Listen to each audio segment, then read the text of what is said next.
Role morning sir, એક 4 આરોપીઓને ધરપકડ કરી છે. કયા કેસમાં, કોણ છે આરોપી, કઈ રીતે ધરપકડ કરવામાં, શું પુરાવા મળ્યા છે? તારીખ 18 મઈના રોજ ગુજરાત પોલીસના એન્ટી ટેરરિસ્ટ સ્ક્વોડમાં ફરજ બજાવતા ડીવાયએસપી શ્રી હર્ષ ઉપાધ્યાયને એક ખાનગી બાતમીદારથી એવી માહિતી મળી હતી કે 4 વ્યક્તિઓ કે જેના નામ છે મોહમ્મદ નુસરત, મોહમ્મદ નુફરાન, મોહમ્મદ ફારિસ અને મોહમ્મદ રસદીન, એ 4 વ્યક્તિઓ મૂળ શ્રીલંકાના વતની છે, શ્રીલંકાના રહેવાસી છે અને આતંકવાદી પ્રતિબંધિત સંસ્થા ઇસ્લામિક સ્ટેટના સક્રિય સભ્યો છે. અને એ 4 લોકો સંપૂર્ણપણે આઈસિસની જે આઈડિયોલોજી છે એ આઈડિયોલોજીમાં રેડિકલાઇઝ થઈ ગયા છે અને ભારતમાં કોઈ પણ જગ્યાએ આતંકવાદ કૃત્ય કરવા માટે એ લોકો આવવાના છે. કદાચ માહિતી મુજબ એ લોકો 18મી તારીખે અથવા 19મી તારીખે અમદાવાદ આવવાના છે. કાં તો હવાઈ માર્ગે આવશે અથવા રેલ માર્ગે આવશે. આ પ્રકારની માહિતી મળતાની સાથે જ DYSP Shri Harsh Upadhyay anti terrorist સ્ક્વોડમાં ફરજ બજાવતા વરિષ્ઠ પોલીસ અધિકારીઓ સાથે આ ઇન્ફોર્મેશનનું શેરિંગ કર્યું. ઇન્ફોર્મેશનનું એનાલિસિસ કરવામાં આવ્યું અને આ બાતમી અનુસંધાને કરવાની થતી અલગ અલગ પ્રકારની કામગીરીની સ્ટ્રેટેજી બનાવવામાં આવી. પ્રાથમિક માહિતીમાં એ લોકો કઈ રસ્તે આવવાના છે, કેટલા વાગે આવવાના છે, એવી કોઈ ચોક્કસ માહિતી ન હોવાના કારણે એન્ટી ટેરરિસ્ટ સ્ક્વોડના અલગ અલગ અધિકારીઓની નેતૃત્વમાં અલગ અલગ ટીમ્સ બનાવવામાં આવ્યું અને દક્ષિણ તરફથી આવતા તમામ રેલવેઝ અને હવાઈ જહાજની વિગત ઉપલબ્ધ કરાવવામાં આવ્યું અને એ વિગત મળ્યા પછી તમામ પેસેન્જરોની લિસ્ટ, તમામ ટ્રેન્સના તમામ પેસેન્જરની લિસ્ટ, તમામ ફ્લાઇટ્સના તમામ પેસેન્જર લિસ્ટની એનાલિસિસ કરવામાં આવી અને એ એનાલિસિસ કરતાં એક ટીમને સફળતા મળી અને આ 4 લોકોના જે નામની માહિતી આપણને મળી હતી, એક જ પીએનઆરમાં ચેન્નઈથી Ahmedabad IndiGo flight number 6E848 ના જે પેસેન્જર લિસ્ટ છે એમાં એ લોકોના નામ મળી આવ્યું. માહિતી મુજબ એ લોકો શ્રીલંકાના હતા, એટલે પછી અન્ય સિસ્ટર એજન્સીઝની મદદ લઈ કોલંબોથી પણ આ પ્રકારની વેરિફિકેશન કરવામાં આવ્યું અને ત્યાં પણ આપણને જાણવા મળ્યું કે આ 4 લોકો એક જ પીએનઆર નંબરમાં કોલંબોથી ચેન્નઈ આવવાના છે. માહિતી પાકી થતાં અમદાવાદ એરપોર્ટ ઉપર એન્ટી ટેરરિસ્ટ સ્ક્વોડના અલગ અલગ અધિકારીઓની ટીમ બનાવી ને ખાનગીમાં વોચ રાખવામાં આવ્યું.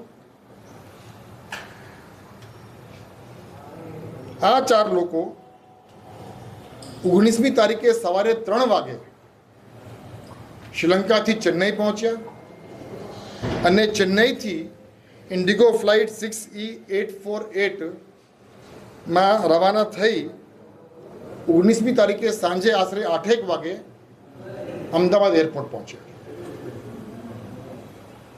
અમદાવાદ એરપોર્ટમાં અગાઉથી એન્ટી ટેરરિસ્ટના ટીમ્સ ખાનગીમાં વોચ પર હતા. એ લોકો જેમ અમદાવાદ એરપોર્ટથી બહાર આવ્યા, એન્ટી ટેરરિસ્ટ સ્ક્વોડના માણસો, અધિકારીઓ અને નિયમ મુજબ જે પ્રક્રિયા આપવાની હોય છે પંચોની, એ તમામની તૈયારી સાથે એ લોકોને ત્યાંથી ડિટેન કરવામાં આવ્યું અને રાતોરાત એન્ટી ટેરરિસ્ટની ઓફિસમાં લાવવામાં આવ્યું.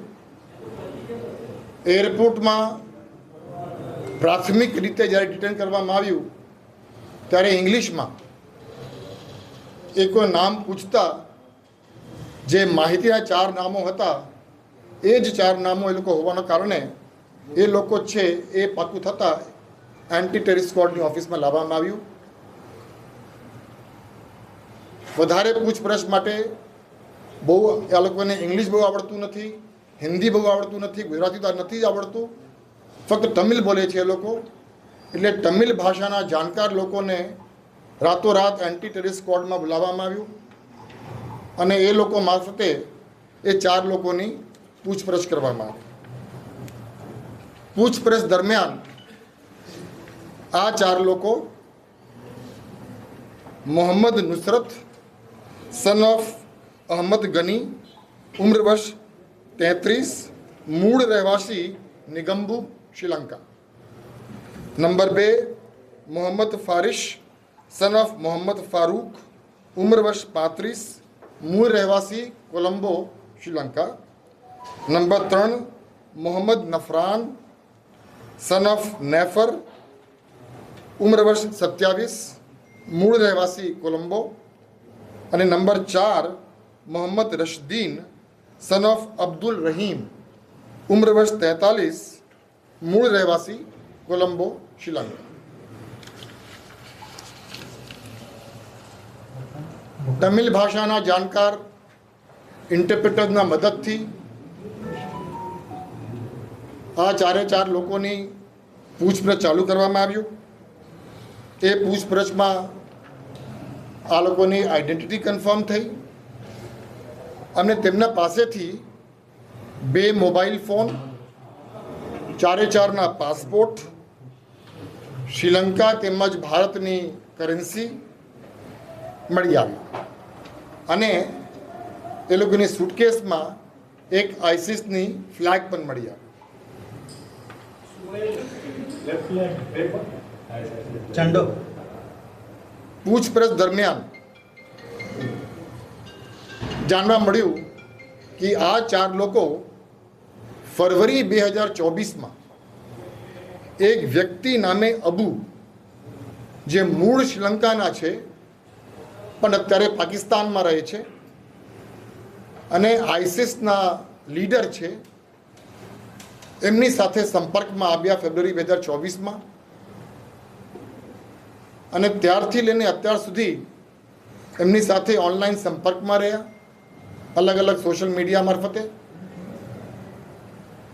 અને સંપૂર્ણપણે આઈસિસની જે આઈડિયોલોજી છે, અને આઈસિસ એક પ્રતિબંધિત આતંકવાદી સંસ્થા છે, આ પ્રતિબંધિત આતંકવાદી સંસ્થાના આઈડિયોલોજીથી સંપૂર્ણપણે એ લોકો રેડિકલાઇઝ થઈ ગયા હતા.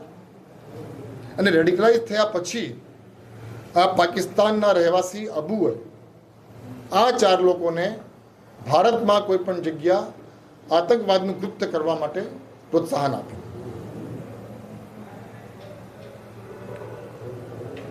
જે માટે એ લોકો એગ્રી પણ થયા અને એટલા હદે એ લોકો રેડિકલાઇઝ થઈ ગયા હતા કે એમાંથી અમુક લોકો તો સુસાઇડ બોમ્બિંગ કરવા માટે પણ તૈયારી દર્શાવી હતી. આ સમગ્ર કામગીરી કરવા માટે પાકિસ્તાન સ્થિત અબુ તેમને શ્રીલંકન કરન્સીમાં 4 લાખ રૂપિયા પણ આપ્યા હતા. એ બધું એમના પૂછપરછ દરમિયાન આપણને જાણવા મળ્યું. પછી એ એ લોકો પાસેથી 2 મોબાઈલ ફોન જે રિકવર કરવામાં આવી. એ મોબાઈલ ફોનમાં અલગ અલગ ફોટોગ્રાફ્સ છે, અલગ અલગ વિડીયોઝ છે, જેના ઉપરથી આ સાબિતી આપણને મળે છે કે એ લોકો આઈસિસના સક્રિય સભ્ય બની ગયા હતા અને એના આઈડિયોલોજીમાં માનતા થઈ ગયા હતા.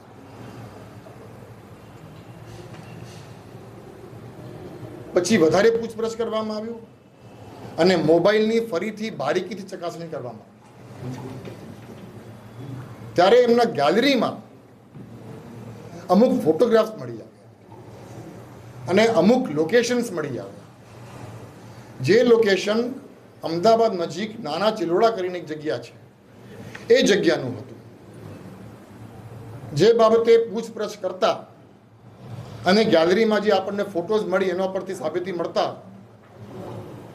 એ લોકોના કહેવા મુજબ એમના પાકિસ્તાનના જે હેન્ડલર છે એમને આ લોકો આતંકવાદી કૃત્ય કરે એના માટે હથિયાર રાખીને એક જગ્યા મૂકી રાખ્યા હતા. અને એ હથિયાર કઈ જગ્યા છે, કઈ પોટલામાં છે, કઈ રીતે આખું બાંધેલું છે, એનો ફોટોગ્રાફ્સ અને લોકેશન એનો મોબાઈલ ફોનથી મળ્યા. જેથી રાતોરાત નિયમ મુજબ જે કે પ્રક્રિયા અપનાવવાની હોય છે એ પ્રક્રિયા અપનાવી એટીએસના અધિકારીઓ પંચો સાથે રૂબરૂ ત્યાં જઈ અને આ લોકેશન ઉપર પહોંચ્યા, નાના ચિલોડા પાસે. અને ત્યાંથી મોબાઈલ ફોનની ગેલેરીમાં જે ફોટોગ્રાફ્સ હતા એ ફોટોગ્રાફ મુજબ ત્યાં વસ્તુઓ મળી આવી. જે વસ્તુની ચકાસણી કરતા એમાંથી 3 પિસ્ટલ મળી આવ્યું છે. જે પિસ્ટલના બટ ઉપર સ્ટાર બનેલું છે, જે મોટા ભાગે જ્યારે પાકિસ્તાનની જે વેપન્સ બનાવતા હોય છે એ લોકો આ પ્રકારની સાઇન મૂકતા હોય છે. એના નંબર, એનું મેક આખું ઇરેઝ કરેલું છે. મને 3 પિસ્ટલ મળી આવ્યું છે અને એની સાથે સાથે 20 કારતૂસ પણ મળી આવ્યા છે. એ 3 પિસ્ટલ લોડેડ હતી અને 3માંથી 2માં 7 અને 1માં 6 એમ કુલ 20 કાર્ટ્રિજીસ મળી આવ્યા છે. અને એ કાર્ટ્રિજના મથાળે FATA દરેક કાર્ટ્રિજમાં લખેલું છે ફાટા. ફાટા એટલે ફેડરલી એડમિનિસ્ટ્રેડ ટ્રાઇબલ એરિયા, જે પાકિસ્તાનમાં આવેલું છે.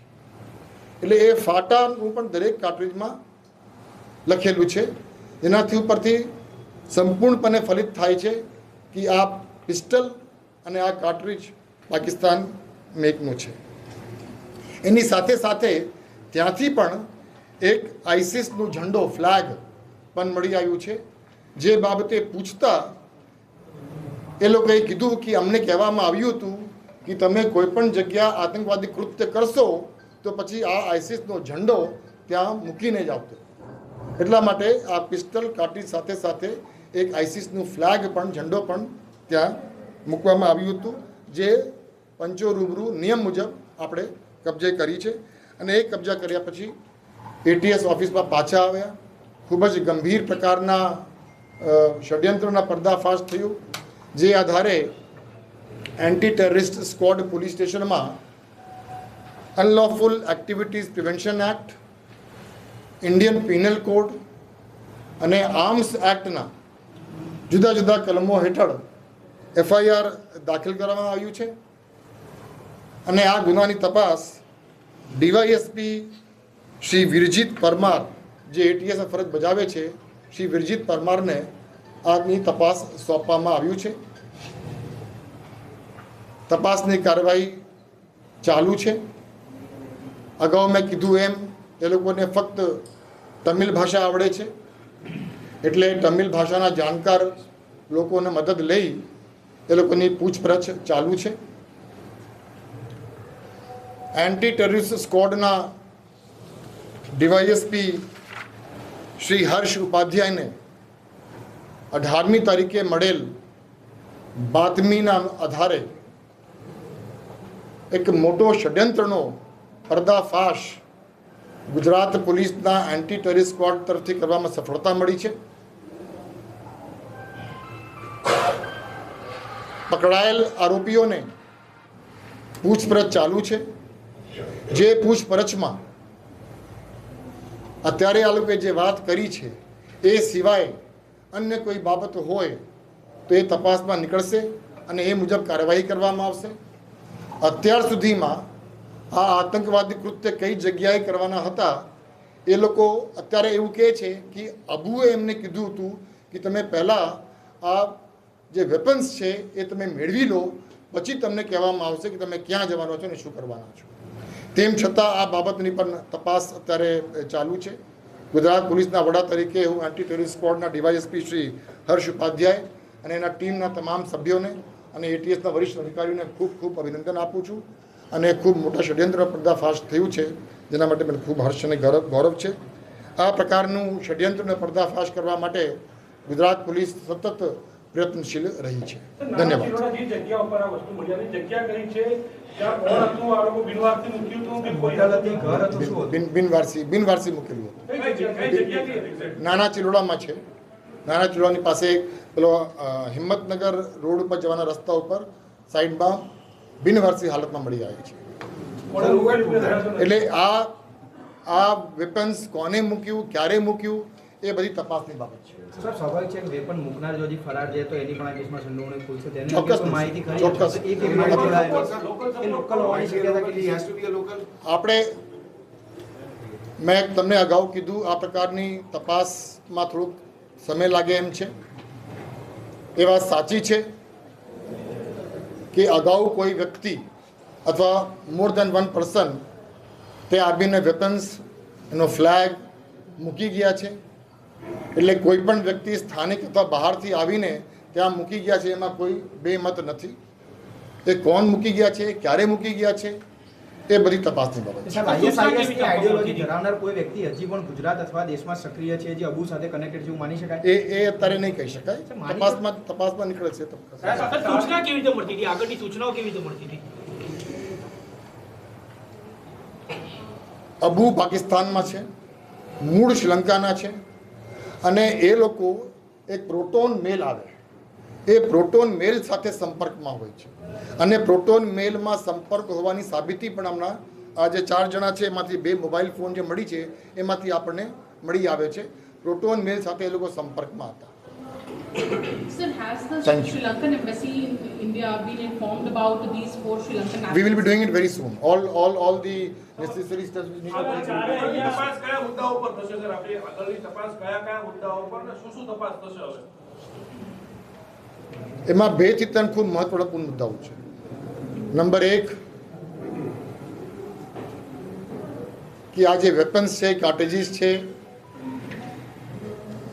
એ કોણ મૂકી ગયા, ક્યારે મૂકી ગયા.